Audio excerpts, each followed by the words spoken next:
Yo! Welcome back to Milk It Down, di ba? Ibang intro na boss ah. Yo, kamusta mga pare ko? Nandito na ay, sakit. Nandito na naman tayo para manggatas sa video ng iba, di ba? Alam niyo na kung anong gagawin natin dito pag umarap na sa harap ng camera. Tayo ay manzizip-zip ng karas ng iba, di ba? Syempre, gaya ng dati, bago ako mag-umpisa, gusto kong pasalamatan ng mga walang sawang sumusuporta sa akin. Palagi sa mga ginagawa kong katarantaduhan, parang 2 days akong di nakapag-upload dahil sa sobrang busy. May mga inuna lang akong kailangan lang akong tapusin. At yun, balik tayo rito ngayon sa panggagatas. Syempre, nandiyan ang 7-4 clothing kay Papa Ethan Domingue Martinez. Maraming salamat, Papa Ethan. Love you! Syempre, nandiyan din ang Skin Goddess sa pag-aalaga ng skin ko. Maraming salamat, Madam Freya, sa Skin Goddess. Sa mga trip magpaano ng skin. Shinwear, kaya ko dyan mga bagtingla at sa akin pinakamalapit na inaanak na si Shin Rojan aka Bosyo ng mundo, diba? And Shin, yung suot ko, Shinwear. Maraming salamat. Crown Manila kay Kuya Nico Manning. Maraming salamat Kuya Manning sa mga solid na cup. Ngayon, di mo na ako nagka-cup dahil gusto ko lang fresh lang ang ulo ko. Egocentric kay Papa Joseph Aday. Maraming salamat Papa Joseph Aday. Sa mga walang kasing lupet na shirt na egocentric. Distinctive clothing kay Madam Alex Llagas. Maraming salamat Madam Alex Llagas sa mga maangas na acid wash, di ba? Rhyming. Casa Coco Amadeo kay Boss Jason Yap. Maraming salamat Boss Jason Yap sa malupit na accommodation. Yun, malamang kabisado niya ng mga sponsor ko, no? Sa paulit-ulit kong pagbanggit ng sponsor ko pati ng owner. Maraming salamat sa inyo sa walang sawang pagsuporta sa akin. Yon, dito tayo ulit, no? Milk It Down ulit to, no? Ito ay break it down ng battle namin ni Jonas versus Lipcram. Okay. Pero dito, ang gusto ko lang i-review or pakinggan ulit or panoorin ay yung mga sasabihin ni Kuya Loons sa rounds ko. Let's go! Pero wag kang mag-alala, Lipcram. Kasi may break it down pa, men. Kaya mo, i-review ni Looney yun doon, tapos talo ka pa rin. Pero yung pagkasawit... Ito na nga yun.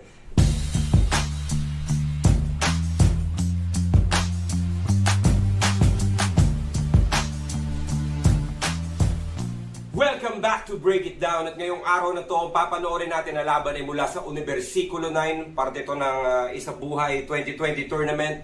Ito yung rematch ni Lipcram at ni Jonas. Simulan na natin. At syempre, shoutout sa Real Jokes Clothing, Workaholic, Villain Wear, Hype Beat, 1870 at A to Z. At ito ang 1870 Flip Top. Represent collab, silipin niyo yan. Makikita niyo mga detalye, kolektahin niyo. Maraming salamat sa lahat ng tulong at suporta nyo. At ito, Lipcram vs. Jonas 2 para sa Isa Buhay 2020 Tournament Semifinals. Nanalo ng coin toss si Lipcram, pinili niya mauna si Jonas. Tig 2 minuto dapat, 5 hurado natin. Pakinggan natin unang versikulo 9. Jonas.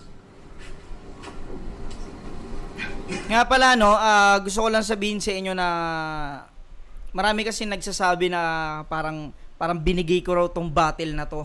Na parang kita naman na binigay ni Jonas yung laban. Hindi siya binigay. Hindi siya binigay. Kumbaga nasa akin kasi kahit pakiramdam ko kasi kahit itodo ko yung performance ko rito ay hindi rin ako lulusot dahil yung sulat ni Lipcram. Alam ko kasi bago kami maglaban ni Lipcram, alam ko na kung gaano nakalupit si Lip eh. Kumbaga yung technical na gagawin sa akin ni Lip dito, hindi pupunto sa judges yun eh. Yung gagawin ko, hindi siya pupunta, kunyari magjo-jokes ako, titira-tirahin ko si Lip.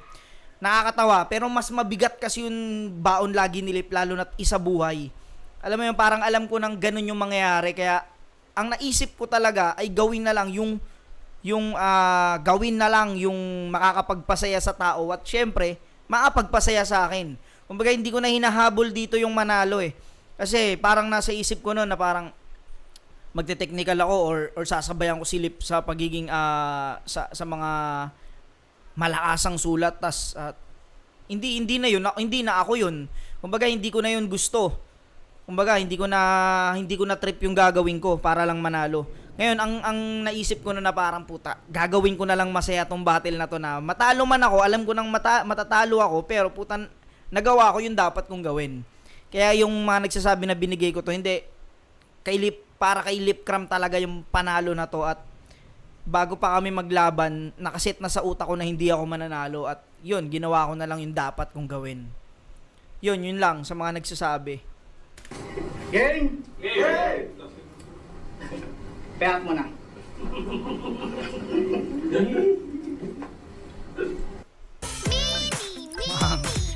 Inegnog tsaka binred stick oh.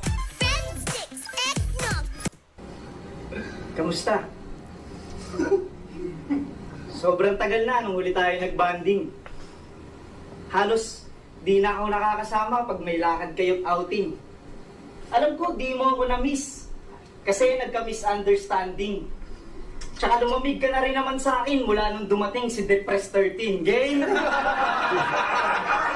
Dito nag-umpisa yun yung Depress 13.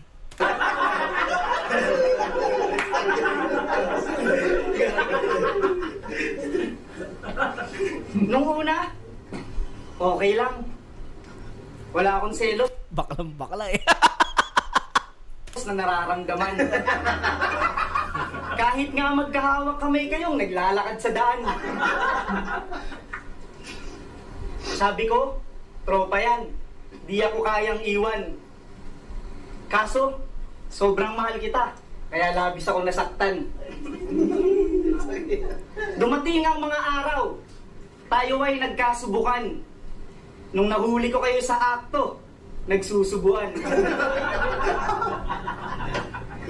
Nagulat si Marco. Tumayo sa upuan. Laking gulat ko, nakita kong basa yung puwetan. Wala. Alam mo yung parang putang ina, trip na lang to ah. Sabi mo, walang nangyari. Pero utal-utal ka Kelons nag-iisip, bakla siguro talaga tong batang to. maglahad. Walang nangyari, pero si Poison, ika-ika na maglahad. Yung kinaganda rin sa 3GS, parang yung mga issue na binabato sa kanila or yung mga angulo na ginagamit sa kanila sa battle, nahahanapan nila ng paraan na gawing comedy, gawing lighthearted para ma-neutralize yung mga angulo na binabato sa kanila. Tulad nito, parang napanood ko sa ibang mga battles ni Lipcram, yung mga angulo na nagagamit sa kanya lagi, yung mga team pinsan, yung mga iniwan niya si Jonas, sumama kay Poison 13. So dito, yung ginawang approach ni Jonas dito, parang dinaan niya sa humor.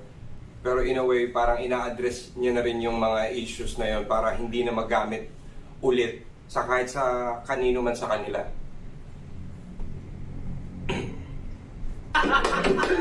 Pero utal-utal ka maglahad. Walang nangyari, pero si Poison, ika-ika na maglahad. Taksil kayong dalawa. Sana kunin na kayo ni God. Lalo ka na, putang ina mo, yung puwet mo ang luwag. Kaya pala no nagre-record sila, wala akong sounds na marinig.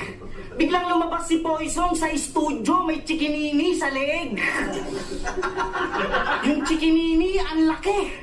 Parang pinadil siya sa frat. Halatang si Lipcram naglagay kasi may pangil na bakat.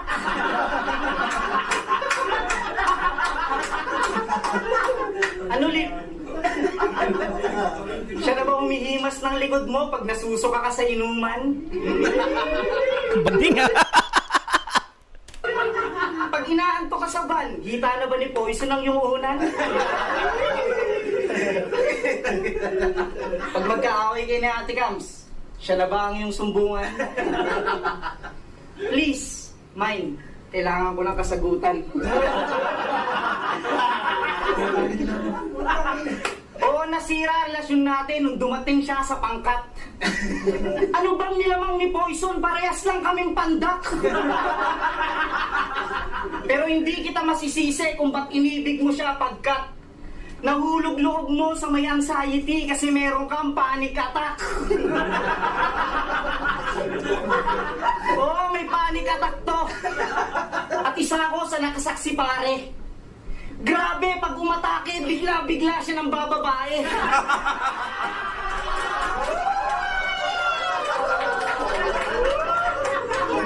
Kasi dati, Ito rin yung gusto ko sa 3GS, wala silang preno magbasagan sa isa't isa. Kahit na yung mga biruan umabot na sa ganyan na level, parang sport pa rin sila sa isa't isa. At alam nila kung paano dalhin, alam nila kung paano tawanan yung mga sarili nila. Kasi totoo, real talk, pag ganyan mga usapan yung pambababae, mga putangan na parang, ano yan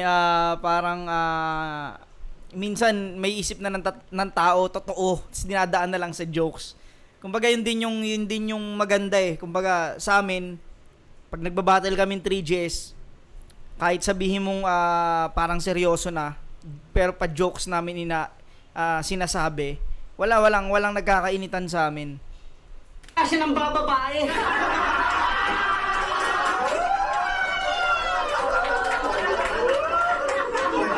Kasi dati, nasa oblivion kami. Sa kalagitnaan ng party-party, bigla siyang nawala. Tapos tumawag, "Bayaw, napanik attack ako, balik ako maya-maya."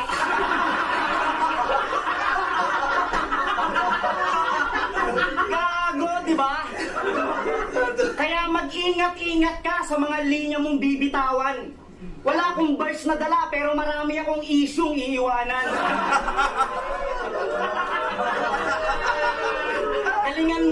Galingan mo dito sa ating laban kasi pag tagilid na ako sa round 3, sasabihin ko na yung mga kalokohan yung mislakwan.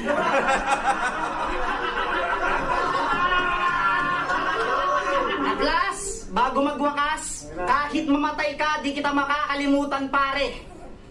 Lalo na yung mga pagngiti mo habang tumatae.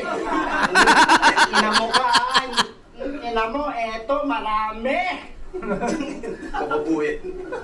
Kita niyo yan, masayahin siya tumae.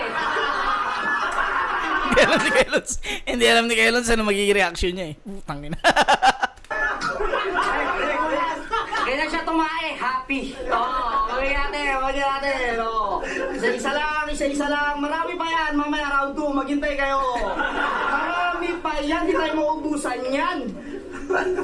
Hintay mo na, baby loves.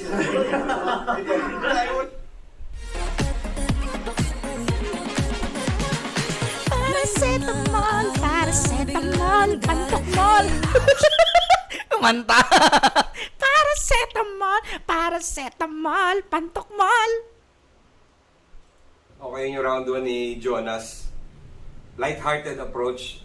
Kitang pamigay yung halos pamigay yung round 1 niya.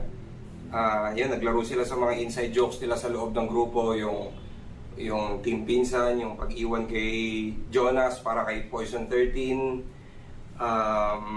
Yun, yung mga inside jokes nila, yung panic attack. Nakakatawa dahil kahit inside joke, kahit pa paano nagawa nilang maiparelate sa karamihan yung humor na nangyayari doon sa loob ng grupo nila para makarelate yung mga nanonood. At magandang opening para kay Jonas to dahil yung energy nung lahat, maganda agad yung rehistro nung hindi lang ng mga nanonood pati ni Lipcram nung kalaban niya, parang tanggal yung pressure, sobrang lighthearted nung round 1 ni Jonas. Tignan natin gagawin ni Lipcram dito sa round 1. Yun, tatalon tayo sa round 2 ko.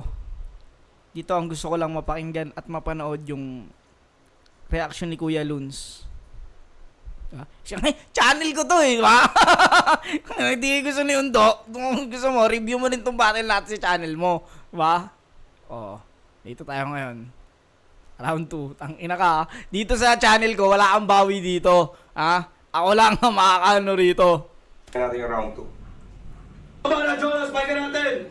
Putang ina, panda! Punggo! Ang laki mong supot! Wala daw akong kaso. Masyado kang boka. Eh, nakulong ako, di ba? Nang haras kasi ako ng minor de edad na lola.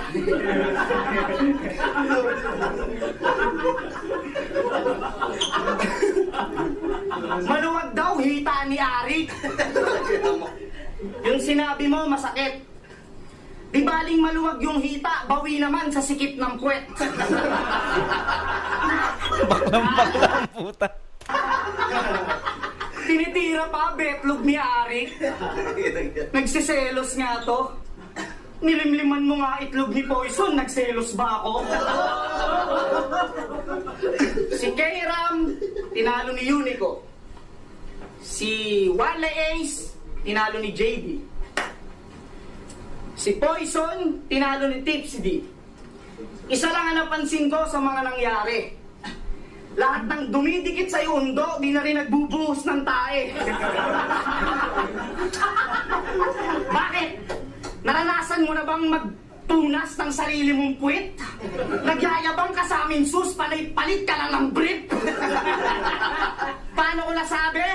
Eto mga pare, nag-send siya sa akin dati nang kuyukot niyang may sabit-sabit na tae.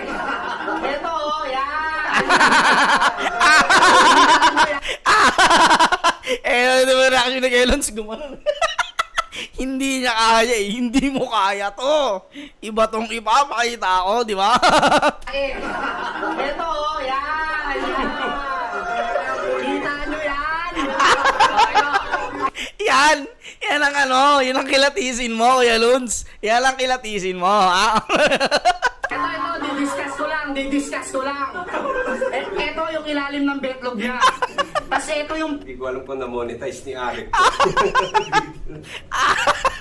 Ayun, may butas ng puwet ako. Pwede pa sa YouTube yun. Pwede yan. Pwede yan, puta kina. Isipin mo yung costume ni Kuya Sheran, ang laking burat nun. Ang laking burat nun, puta, paano na-monetize yun? Ha? Paano na ipamonetize ni Arik yun? Ang laking burat nun, ha? Paano na ipamonetize? Dito pa kaya, yung butas ng yung tumbong? Kita nyo yan. Ito, didiscuss ko lang. Hindi alam ni Kuya Luns kung ano magiging ano niya eh. Discuss ko lang. Ito yung ilalim ng betlog niya. Tapos ito yung puwetan. May dilaw-dilaw. Ano yan? Super Saiyan? Putang ina, kababuyan. Yan, mga kababuyan. O, sige. O, ano, ayaw nila. Nandidiri kasi, ayaw nila. Ang ina mo, gago ka. Wala akong round 2 na sulat, pero marami akong papel na dalaga. Yan, yung mga trip ng idol yung si Lip Cram. Sa puso nakakadurog. May homeboy yan, si Tipak.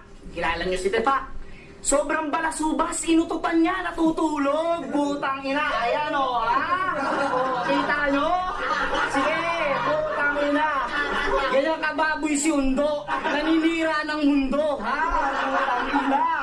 Ang baboy, pukin ang ina mo, Undo. Manalo matalo, mapakita ko lang kababuyin mo sa tao.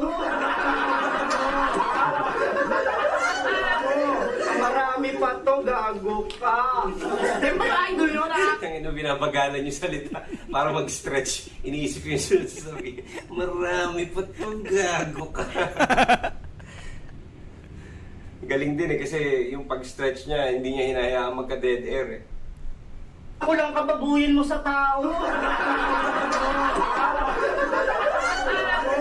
Marami pa to, gago ka. Siyempre, idol nyo, nakakadiri ang puta. Marami yan eh, putang ina mo. Yan yung mga trip ng idol nyo, ha? Na sobrang malagim. Meron pa dati, tinawagan niya si Jong La Chica, pinakita niya yung bayag niyang maitim. Eto na! Nakabakan din ni Kuya Luns. Tcharam! Diba? Kita na yan, ito, discuss ko lang. Ito si Jong La Chica, baka malito kayo.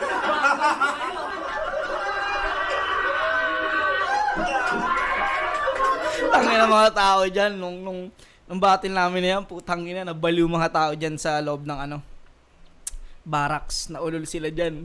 Putang ina, mga pinaglalabas ko dyan. Kasi putang ina, walang gumawa niyan eh. Walang, sa mga magkakaibigan, puta, talagang Alam mo yun, talagang verbal lang. Eto puta, may props talaga. Pinakita ko talaga yung mga babuyan ni Undo. Discuss ko lang. Ito si Jora Chica, baka malito kayo. Baka malito kayo. Ma'am! Eto yung bike ni Lipkan.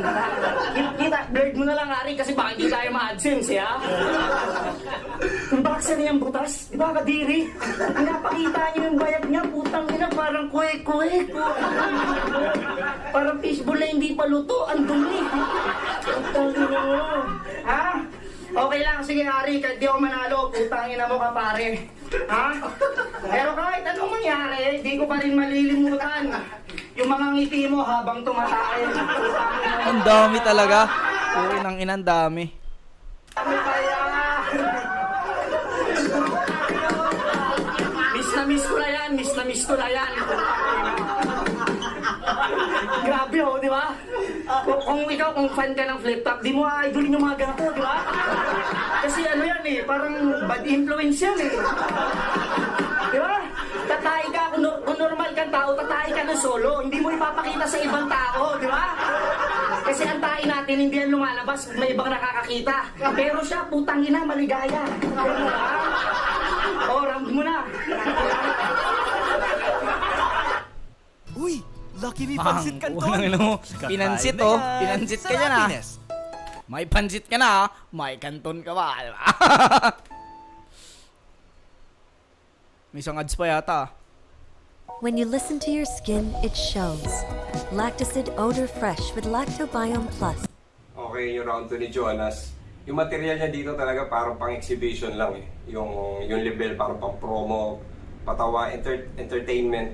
Yung majority entertainment. Hindi ako nakakita dito ng parang intention or effort niya para tapatan yung mga bara ni Lipcram. Talagang, syempre magtropa sila. Talagang ano lang, hindi ko alam kung pinag-usapan nila or inisip talaga ni Jonas dito na mag-giveaway siya at dahil nakita niya na on fire si Lipcram. Yun mismo, yun nga. Nakita kong napanood ko ng mga laban ni Undo na talagang puta mahirap talunin to. Kumbaga, gagawin ko na yung gusto kong gawin. Yun nga yung naisip ko. Tama na ano rin ni Kuya Luns. Tuloy.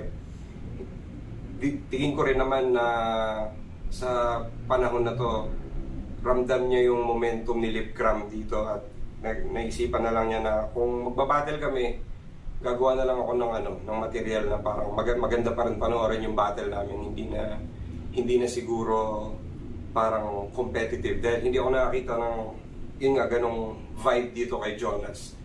Talagang gusto niya lang talaga magpatawa dito at mag-entertain. In terms of preparation, tingin ko mas pressured si Lipcram dun sa pagprepara niya dito sa material niya kumpara kay Jonas. Tignan natin yung round 2 ni Lip. Talon tayo ulit ha. Baka di pag si Lipcram dito, channel ko to eh. Ang props kay Lipcram, puro bara, patawa, pinaghahalo niya eh. So, round 1, round 2 kay Lipcram yun. Tignan natin yung round 3. Jonas, pakinggan natin!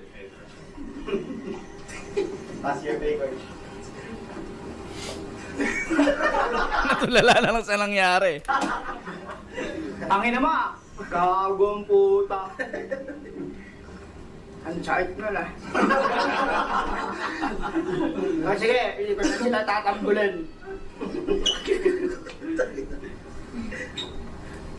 Hindi, binabawi ko na yung mga dati kasi wala pa akong anak nung binata pa ako. Pero ngayon may anak na ako, alam ko na yung mga sanggol. Huwag ka na umiyak, tol. Ewan ko itong personal kasi love na love ko si Lipcram. Tsaka, alam ko talo na ako pero tangin na manda sa round 3 ko. Yan lang. Game! Hey! Anong pakiramdam nung natalo ka sa Kumu? Sadness. Pag ka naman sad, bes. Anong luto? Eh, kitang-kita sa video, durug na durug ka sa judges. Yan, sinasabi ko sa inyo. Flip-top lang kasi tayo. Anigma lang sa kalam. Dito sa flip-top, walang bias-bias, 3GS lang. Change topic. Ito baka maging issue. Game? Kanina pa. Pero nag-usap na kay Iloni. Ano yung pakiramdam ni Kelons niya, no? Habang pinapanood niya siya yung topic. Putang ina. Noon, tangina. Burst ka ng burst, tas talo ka. Buti pa sa flip top, putang ina. Solid talaga. Konting burst lang at bola kaya Nigma, semis na. Ang galing ni Jonas. Kasi sabi ko yung mga angulo na awkward. Alam ba, katulad ito, yung issue sa Kumu. Kanina yung mga issue sa mga pambababae. Alam mo yun na mga hindi dapat pinag-uusapan sa battle. Lalo na kung magkaibigan kayo. Nahahanapan niya ng paraan para maging nakakatawa at para hindi maging awkward Yun yung genius ni Jonas Minsan may mga si Jonas na parang Yan na naman habang pinupuri ka ni Kelons, no? Makagano ka na naman dyan, nahahanapan niya ng paraan para maging nakakatawa at para hindi maging awkward Yun yung genius ni Jonas Minsan may mga battle kasi si Jonas na parang kita mo na parang hindi niya in-effort Bobo. parang Kita mong bobo siya basta-basta lang siya nagsasabi ng kung ano-anong linya. Pero may mga battle din si Jonas na magugulat ka na may ganito palang flow, may ganitong husay sa pag-rhyme. So, depende rin siguro si Jonas kung saan niya na ilalabas yung prime niya o yung 100% niya. Pero doon talaga ako hanga sa kung paano niya hanapan ng way na mag-tiptoe around sa issue at gawing nakakatawa Galing.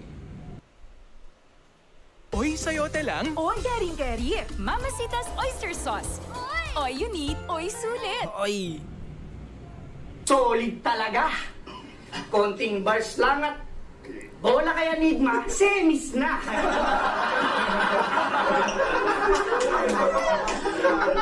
Pero wag kang mag-alala, Lipgram. Kasi may break it down pa, men. Kaya mo, i-review ni Looney yun doon, tapos talo ka pa rin. Pero yung pagkasawit, Ito na nga yun. Bawing-bawi si Kuya Lons dito Parang lang mo ka. Kaya titira-tirahin ka na ngayon. kasi may break it down pa, men. Malay mo, i-review ni Looney yun doon, tapos talo ka pa rin.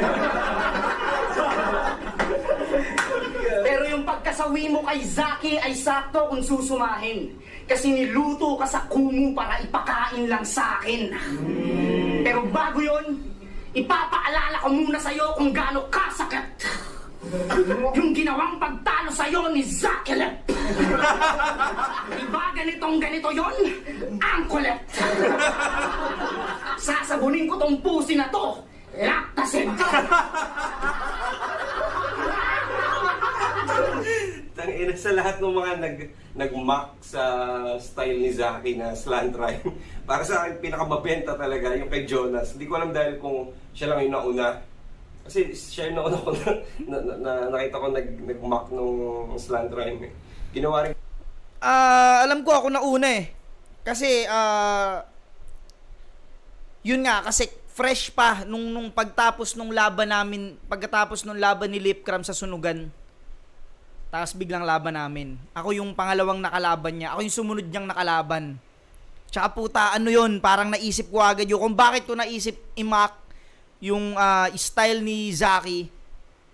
Kasi alam kong puta, ito yung style na dumurog sa'yo Kumbaga, papaano ko sa'yo to, ipapaalala ko sa'yo yung yung issue na yon habang sariwa pa, puta talagang gagatungan ko to para lalong umapoy. Parang saring kita rito.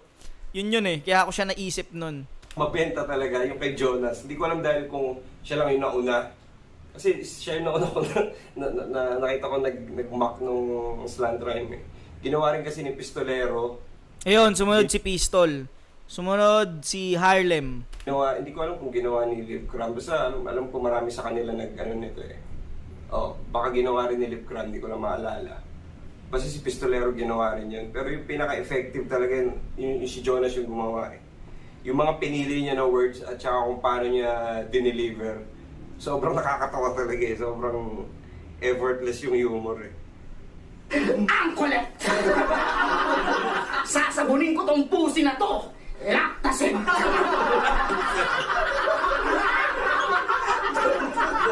Tutunawin ko to si Totoy Brown! Chocolate! Hanggang magsabi na lang kayo ng condolence!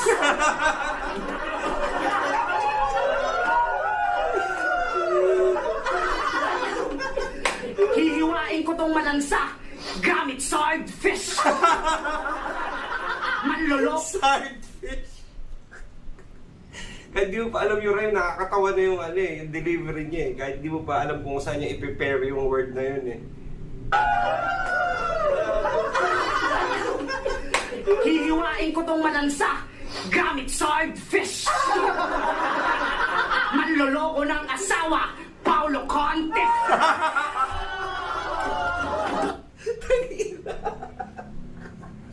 Ini-extend pa yung else contest.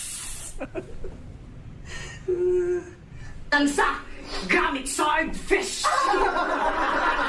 Manloloko ng asawa, Paulo Conte!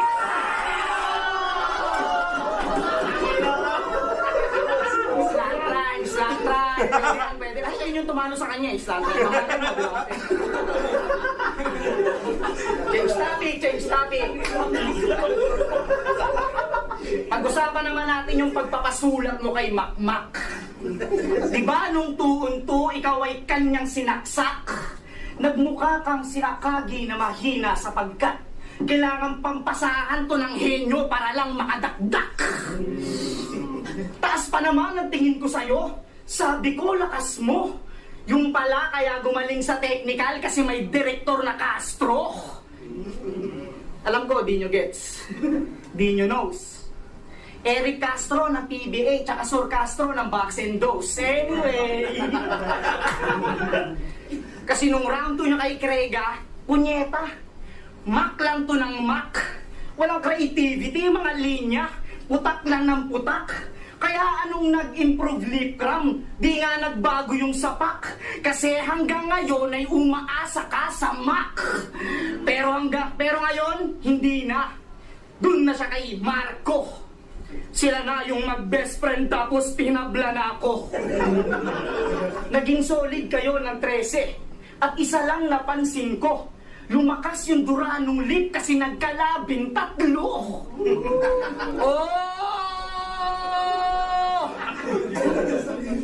Tama nga. Vintage cup ka.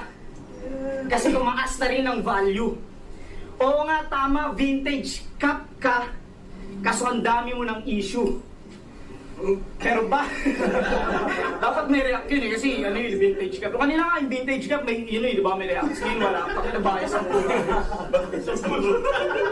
Pero eto, last na. Kahit ano mangyari. Hindi talaga kita makakalimutan, pare. Lalo na! May baon pa Yung rin. friend mo sa akin, yung lumulutang muntae. Lumulutang ina mo, ha? Yung hari ko yan, Steta. Saluin mo. Yan yung tayo niya, parang noodles sa bunot, ha? Parang namundo, gago ka, ganyan ka kabunok. Saluin mo, di ba? Saluin mo yan, Kuya Luns. Tangina mo, top. Buti kumain na ako. Kapanaman kita. Tingnan mo ang ebak ng ano ba tawag doon? Apprentice mo. Kumakain ako ng tanghali, tumawag ka kasi itong ginungad mo, putang ina mo. Nawalan ako ng gana. Kahit anong mangyari sa finals, hindi sila maghaharap ni Luxuria.